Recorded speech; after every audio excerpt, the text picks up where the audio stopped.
we're going to go through the scientific method, the different steps in this, explaining it and then using an example of a potential question and study that could be done. Okay, so the first step is to have a question. And as I said, this is based on an observation and or previous research. So most research that most scientists are doing is building upon the research of scientists that have come before them. And so there's a lot of previous research that you can kind of rely upon when you are formulating your hypothesis.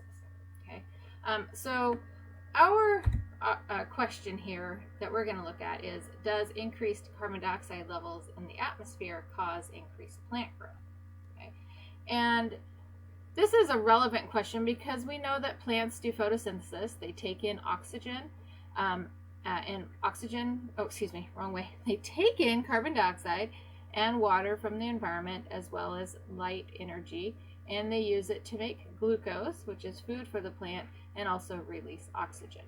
Okay, so if carbon dioxide is necessary for making plant food, which is then necessary for plant growth, it stands to reason that if you increase the amount of carbon dioxide that a plant is exposed to, it would perhaps lead to increased plant growth.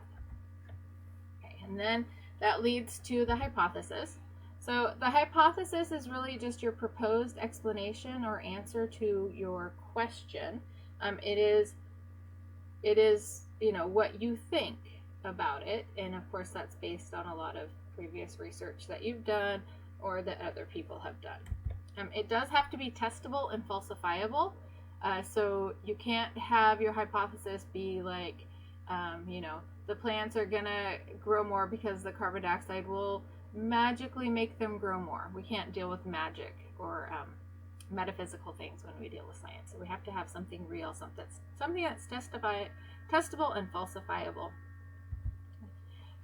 The hypothesis is not a complex statement at all. It is very straightforward and specific, and just very defined. Okay, you don't include a prediction or an explanation in it, so you don't say why you think this happens.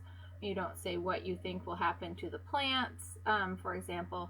You just simply turn your question into a statement. Okay, so remember our question was, does increased carbon dioxide levels lead to increased plant growth? So then we think that that would be true. So we're going to turn our question into a statement and say increased carbon dioxide levels in the atmosphere will result in increased plant growth. Okay.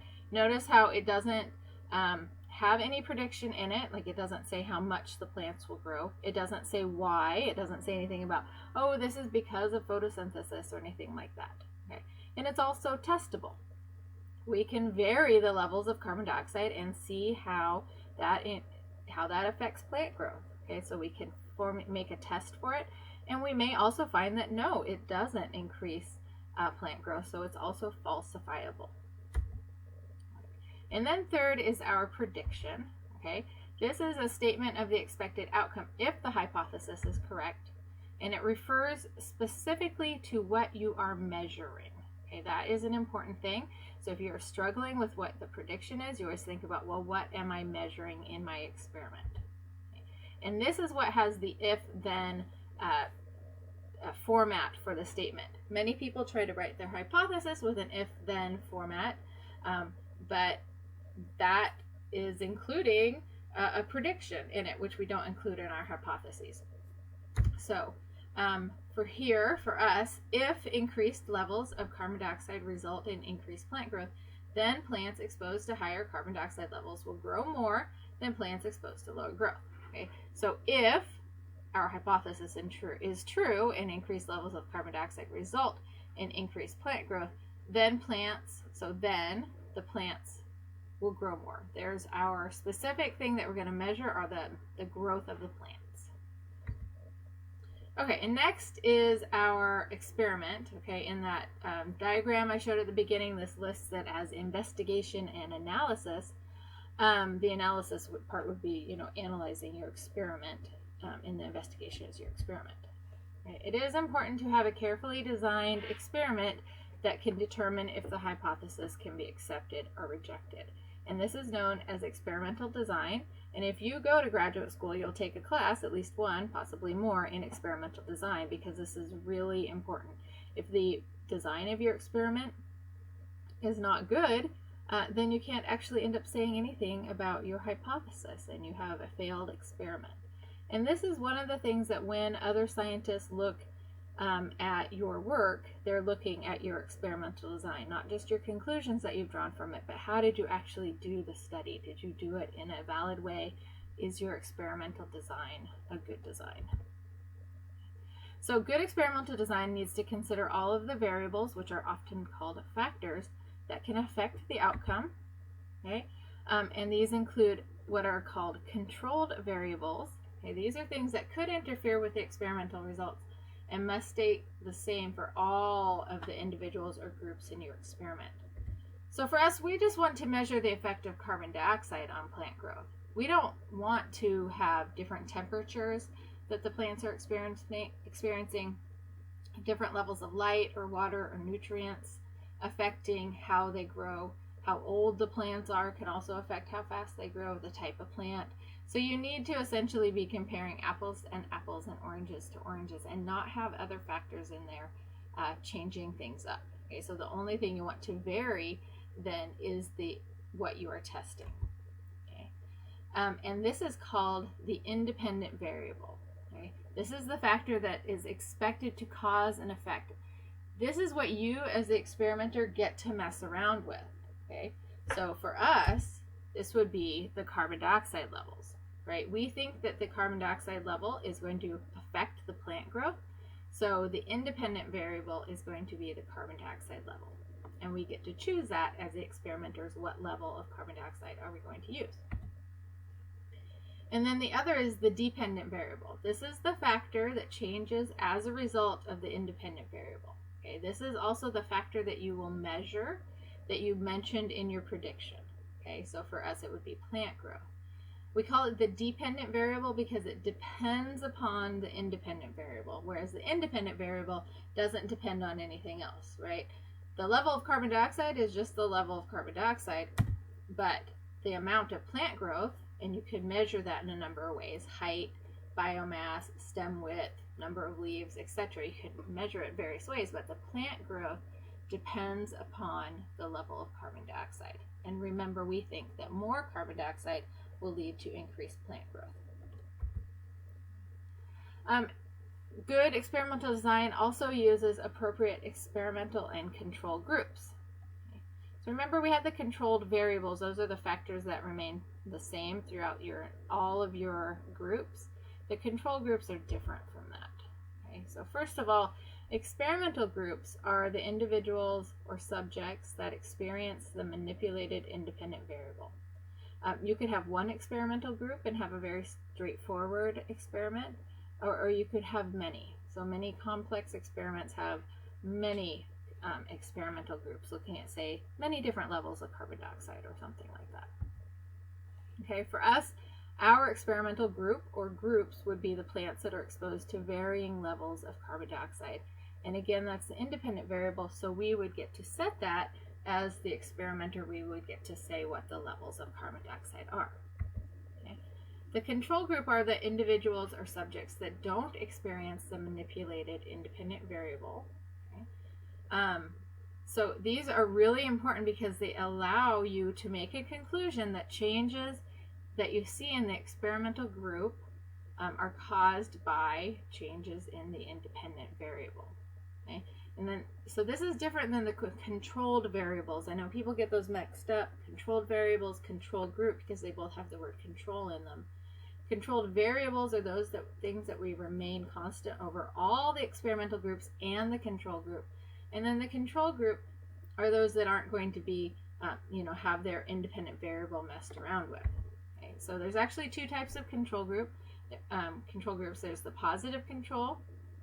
And that's when you know you will see a positive effect from the independent variable. Okay, so for example, for ours, we would have a positive control of plants exposed to normal or what would be called atmospheric levels of carbon dioxide. Right? We look out in the world, we can measure the level of carbon dioxide in the air, say in Seattle, surrounding us. And we know that plants are growing, right? You see plants growing. We're all staying alive because oxygen is being produced by the plants. So we know that that atmospheric level definitely, has a positive effect on plant growth. So we see a positive effect of the independent variable. You can also have a negative control, and that's when you will not see a positive effect. And that for us would be growing plants, say, in a carbon dioxide level of 0, because we know that if the plants don't have any carbon dioxide, they can't make any food and they will die. Some experiments have both a positive control group and a negative control group. Some have only one. I just put one into this, but you can make it more complex by having a negative one as well. But all experiments have to have some kind of control, be a positive control, a negative control, or both. Okay, and then finally, good experimental design means that each group, meaning experimental group and control group, have an adequate number of test subjects. Okay? And that's because in biology, we're looking at a bunch of individuals that have a lot of variation, right? You look at, say, the individuals in our class or the individuals in your family even, they have a variation of traits, unless you're looking at only your identical twin. Okay? And that's because we have genetic variation. The larger number of test subjects you have means that you reduce the effect of the individual variation on your overall test results or your experimental results. Okay, so if you have more test subjects, then you will have better results. But of course, you can't have a kajillion of them. You need to have a number that you can actually experiment with. And there are actually statistical methods that you can use to determine how many test subjects you need to have in each one of your groups to be able to determine whether your hypothesis can be accepted to a specific degree. Okay, but we don't need to worry about that. We just need to know that we need to have a lot or enough. Okay, and this allows you to make what are called statistically significant conclusions. Okay, so here is our experimental design. Remember that our question or our hypothesis is that increased carbon dioxide levels in the atmosphere result in increased plant growth. And our prediction is that if increased levels of carbon dioxide result in increased plant growth, then plants exposed to higher carbon dioxide levels will grow more than plants exposed to lower carbon dioxide levels. Okay.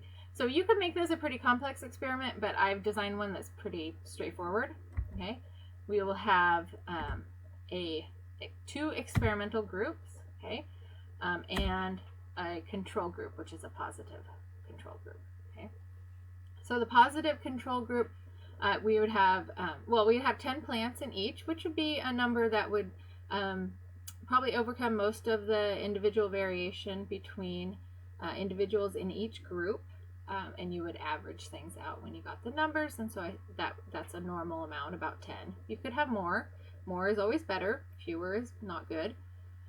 So 10 plants in each group, and for the positive control group, you would grow these plants with an atmospheric or normal level of carbon dioxide, which is about 400 parts per million, or ppm.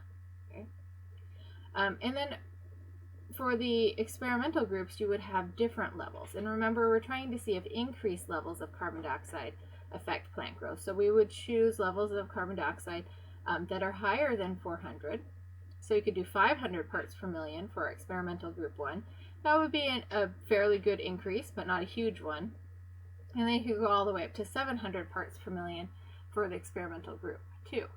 Again, these numbers would all be, you would look in like old scientific studies, the scientific literature, to see if anybody else had done experiments like this, or what is known about what levels are effective. So I just kind of pulled these out of a hat. Okay.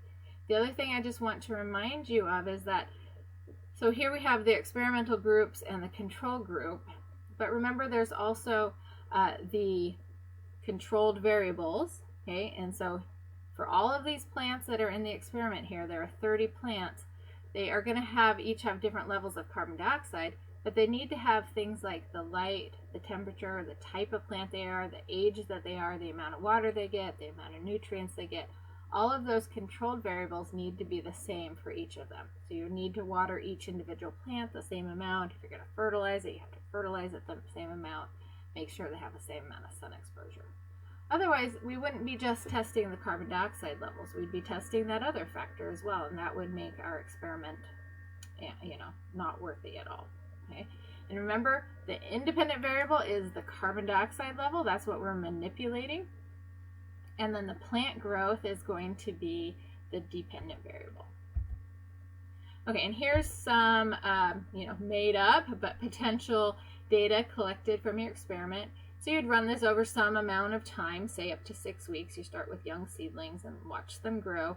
Every week you would measure the amount of, or the height, say, and then average it for each group. Okay, so that you would then in the end get 7 data points for each group, for the control group, the experimental group 1, and experimental group 2.